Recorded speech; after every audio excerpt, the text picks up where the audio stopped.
In June of last year, a poll commissioned by one of Scotland's national newspapers found that 64% of adults think that life is going to get worse in the next 5 years. You add this to personalities in the media, characters like Groundskeeper Willie, think about Ewan McGregor's infamous speech in Trainspotting, and it begs the question, are Scottish people too pessimistic? Welcome back to English from the North. So once more, welcome back to the podcast. My name is Lewis. Before we go any further, the link to the transcript is in the description below. Let's get into this question, and it's kind of something I've been sort of thinking about these last few days. I'm not really sure where it came from, but it's kind of this idea. If you look online, if you do one of these sort of Google searches, you know how it is, you go on Google and you type, why are Scots so, or why are whatever country so, and it gives you these suggestions. One of the ones that comes up for Scottish people is, why are Scots so pessimistic? And we kind of have this reputation of having quite a negative attitude. At least it's one of the stereotypes of Scottish people here in the UK. Alongside being tight with money. Tight when we have the stereotype of we don't like spending money. Similarly, just a little coincidentally, it's the same in Spain with the Catalonians. They say in Spain that people from Catalonia don't like spending money, which given the sort of shared political, the shared political events in Spain and Catalonia, in Scotland and Catalonia with independence and all that. That always kind of makes me laugh that they have the same stereotypes, but that is sort of, these kind of stereotypes exist about Scottish people. We're miserable, we're negative, we don't like spending money, all this kind of stuff. So where does this reputation really come from? Well, it's a little bit difficult to say, and I couldn't really tell you why. It's kind of just a thing that's kind of always existed. I'm sure everybody I know in Scotland will always have a think about the grumpy old man that they know, or the grumpy old men rather, that had this sort of attitude of, it's all a load of rubbish, or, to put it bluntly, it's all a load of shite, which is, when we would say it. It's this whole thing of they would look at things and instantly it's kind of have this negative reaction and all that kind of stuff. I mean, my own grandma, my papa, my granddad on my mum's side, was a bit like that. He would sort of had this general worldview of, it's all a load of rubbish, it's all a load of nonsense. Looking at the news and things in general, he had some very interesting solutions for problems with international relations. I think probably every problem in international relations, and from his point of view, could have been solved with nuclear bombs, for example. But in any case, he was a very sort of, in one sense, a very traditional sort of typical grumpy old Scottish man. However, at the same time, on a personal level, he always used to say to kind of me and my sister, I always believe you, never in any doubt, I always knew you could do it. He was on a personal level with us, with his family members, was really, really positive and really, really helpful and friendly. And I have to be a bit careful there because he died, passed away a few years ago, and I don't want to start crying on the podcast. So, but yeah, still have a lot of those treasured memories of him saying things like that to me, saying be really positive, I always knew you could do it, and I believe in you, and you'll do whatever you want, kind of thing. So he had this very positive attitude despite having this outwardly, I guess you could say, maybe negative outlook on life. And I think that's kind of the same with a lot of people in Scotland, is that generally there is this kind of negative outlook on life. And if we look at history, I mean, even recent history, it's quite easy to see why. So up until sort of the 1950s, 1960s, 1970s, Scotland had a lot of jobs and sort of it was a real industrial powerhouse coming from things like steel and coal mining and shipbuilding. There were all these sorts of jobs in sort of Scottish society as a whole. And then in the 1970s, as things started to get worse, the economy. In the 1970s, for those of you that don't know, the 1970s, the UK was like almost bankrupt at one point. We had to go to the International Monetary Fund to beg for money, to beg for handouts and loans and all that, because the country was actually bankrupt at one point. And so things started to get worse and worse and worse. You have the winter of discontent in 1979, and then the Conservatives get elected in 1979, and along comes Margaret Thatcher, everyone's least favourite Prime Minister, I would say, in Scotland. She is very thoroughly hated in Scotland because basically what she did, and not just in Scotland, in Wales and in parts of England as well, is that she basically came in and went, right, okay, all these industries that aren't profitable, that aren't making enough money anymore, like coal mining and things like that, we're going to close them all down. And you're probably asking the question, and what did she replace them with? Nothing. It was this kind of attitude of, well, we're going to close them all down. Okay, and what jobs are you going to put there in their place? Oh, What do you mean jobs we're going to put there in their place? No, those mines are closed. That's it. It's over. And in fact, there are actually some communities in Scotland, in parts of Wales, and in parts of England where there are families, and the last person to have a job in that family is somebody that had a job down the mines in the 1980s. And, since then, they've had kids, and then their kids have had kids, and nobody in the family has had a job because there just hasn't been any job, because, jobs down the mines and things like that were literally the only jobs that this community had.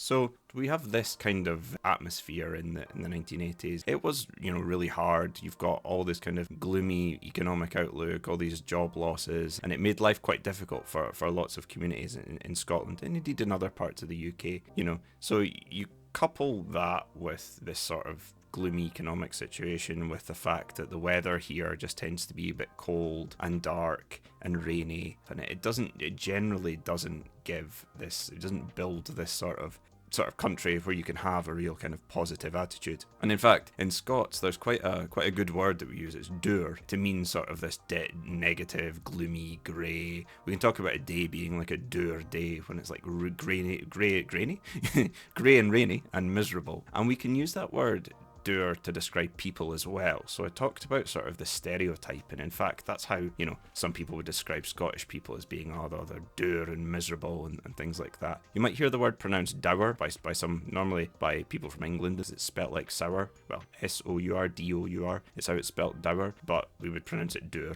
In Scots. Funnily enough, in Scots we would also say sour. We wouldn't say sour, we would say sour. So sour and dour in Scots, but sour and dour in a more sort of traditional kind of English accent. So all this combination of factors creates this attitude of things being kind of miserable, sort of no hope, no real positive outlook for the future, and this kind of situation. And I suppose that's where the attitude really kind of developed in those kinds of years, and it's kind of stuck around over then. I mentioned Trainspotting, the speech by Ewan McGregor from Trainspotting at the start. That's quite a good sort of, what would we say? That's quite a sort of a good way to describe the attitude of some people and how some people feel in general. And I don't know if you've ever seen the film Trainspotting. It's quite a film about a sort of drug use. Well, we would say in Scotland we would say junkies is our slang term we use for people who drug users and things like that. So film about a bunch of junkies, and in the film they're out for a walk in the wilderness and sort of the mountains and the hills, and they're all sort of not enjoying it. One guy is, but the rest of them are not enjoying it, and he turns to them and he goes, "Oh, look at this, it's the great outdoors. Doesn't it make you proud to be Scottish?" And at that point, Ewan McGregor's character turns around and goes, "It's shite being Scottish. We're the lowest of the low, the scum of the fucking earth,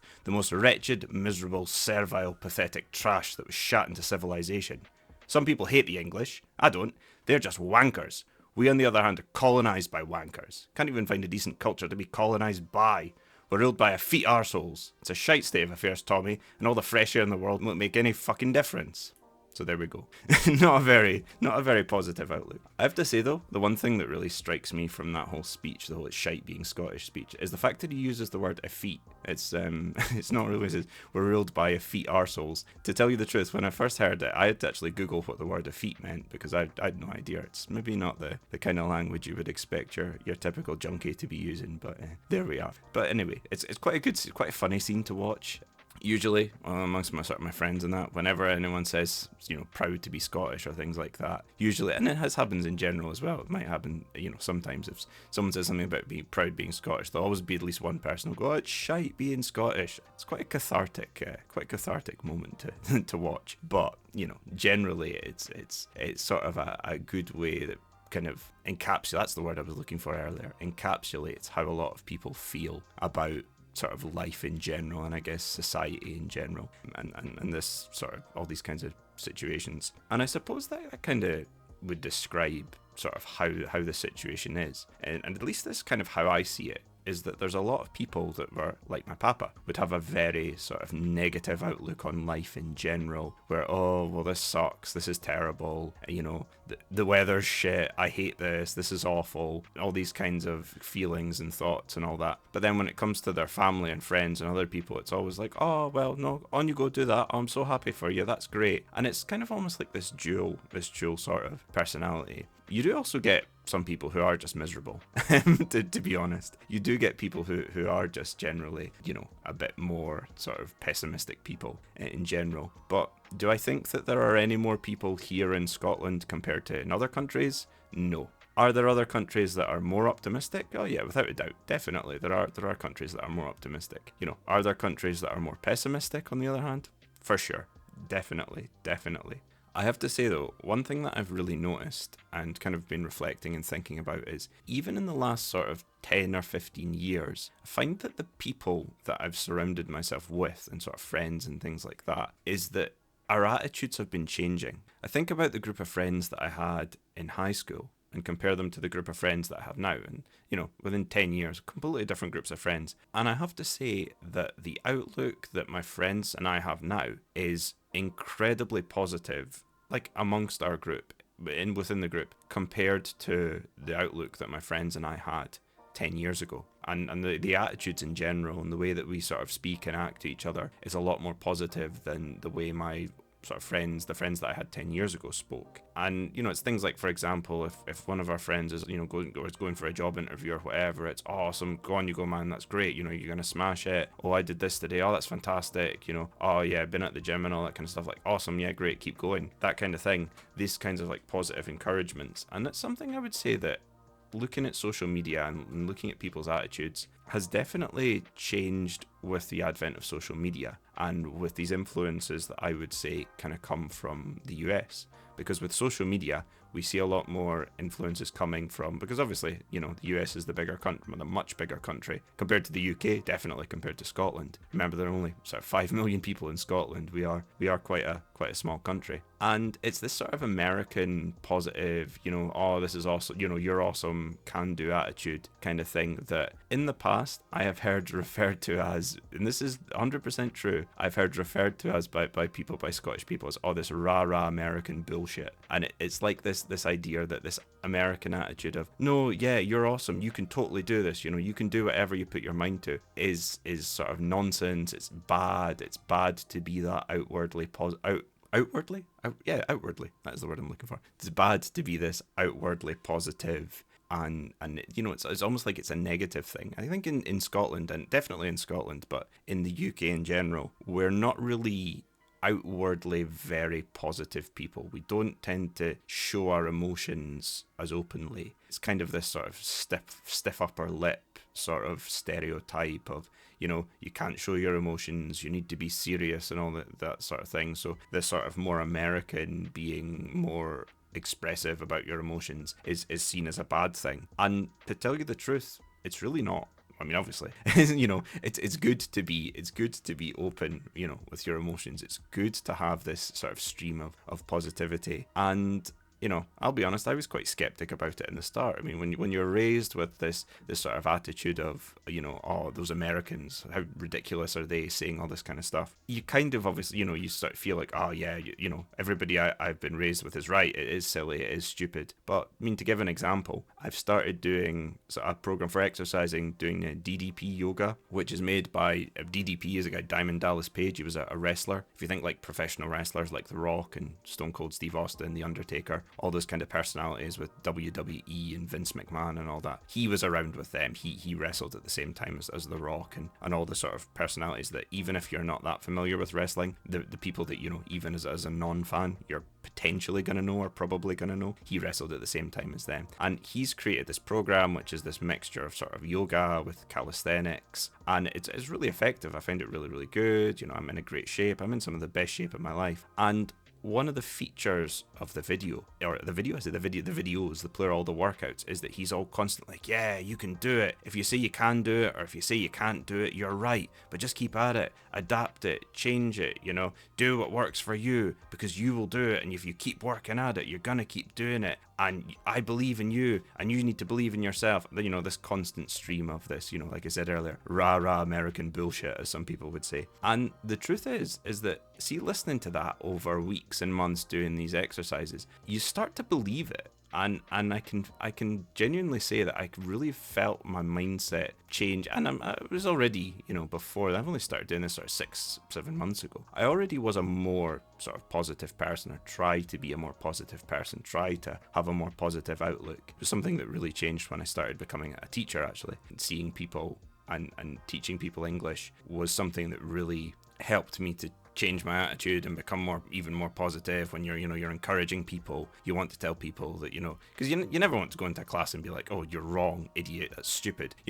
That's the only terrible teachers do that. Even when students are making mistakes, you always want to say things like, not quite, but almost there. Oh, that's not quite what I had in mind, but actually, if you just change it a little bit, because you want to keep encouraging people. Because if you keep encouraging people, then that's going to want to make them keep learning. It's going to keep them positive. It's going to keep them switched on and engaged. And so I was already starting to do this with the teaching, but see, having the exercises and having an American guy shouting at you positive affirmations, you do start to believe it. And I think that in general with social media, we see this kind of thing coming in, where people are more likely to be more open about their feelings and expressing their feelings and that kind of thing. I mean, sort of mental health is a big issue in the UK, not just in Scotland, in the UK in general. And people are starting to do more of this, are starting to acknowledge that this sort of stiff upper lip, don't show your emotions attitude is a bad thing, and it's good to be open about your emotions, and it's good to be positive, and it's good to cry, and it's good to laugh with your friends, and it's good to be there for them, and it's good to listen to when they have whatever to say, whether it be positive, negative. And so I think that in general the attitude is changing, that we as a nation are becoming, in spite of the polls, in spite of the economic situation, because that is one thing. I mean, when the economy is a disaster, like it is in the UK, like it is in Scotland, that is going to have a negative effect on your attitude and your feelings and your thoughts. But if you can change it to be more positive in your day-to-day life, then that's going to have a good effect. And I would say that's something I've definitely noticed this has changed in recent years. So I would say that, again, it's this idea of generally we are changing. So we are becoming more optimistic. I did also say at the start that there is this kind of dual personality thing, that there's almost like, two types of people, especially with the older people, who they'll be grumbling and negative, but when they see their family members, their grandkids or whatever, it's, oh, you're the best, you're great, you're fantastic. And I would say that this dual personality thing has already existed, and definitely does still exist when it comes to Scottish people and our attitudes with foreigners, where when we're talking amongst ourselves, it's, oh my god, this sucks, this is terrible, I hate this country, it's a load of shite, nothing works. But whenever we, if there's foreigners come to visit, if people come to visit on holiday or whatever, or if we're speaking to people abroad, it's, oh yeah, you should come to Scotland. Scotland's awesome, Scotland's a great country, you'll love it here. And even when people come to visit, it's always like, oh, so where are you from? Oh, really? What, you're from that country? Oh, why have you come to Scotland? Well, welcome in any case. And it's funny, I mentioned the Google search at the start. If you type in and it says, why are Scottish people so, and one of the results is pessimistic. Some of the other autocomplete results are, why are Scottish people so friendly? Why are Scottish people so kind? Why are Scottish people so welcoming? Because internationally, and when people come to visit, we do have this reputation of being, more friendly and open, compared with England, I guess, of being, hospitable, of welcoming people in. And so we do kind of have this twin attitudes that's kind of existed for decades of, we will be sort of more pessimistic and negative because of sort of the situation in the country in general, but we'll also be incredibly welcoming and warm to visitors. And so I think that's, I think we should maybe look at ourselves a bit there and take some lessons from that as well, and be as warm and as welcoming to each other as we are to outsiders. But I just wanted to say that because I know I've spent sort of 20 minutes or so going on about, are we pessimistic or not? And the truth is that even if we are, you should definitely still come here. You will definitely get a warm welcome. You will definitely receive some fantastic hospitality, and you know, you should definitely come and check out Scotland. It is in spite of the problems that we might have, it is still a beautiful country. You know, it is still a fantastic place to come to visit, to come and see, you know, Edinburgh and the Highlands and all these beautiful places, and you will be made to feel, you know, right at home.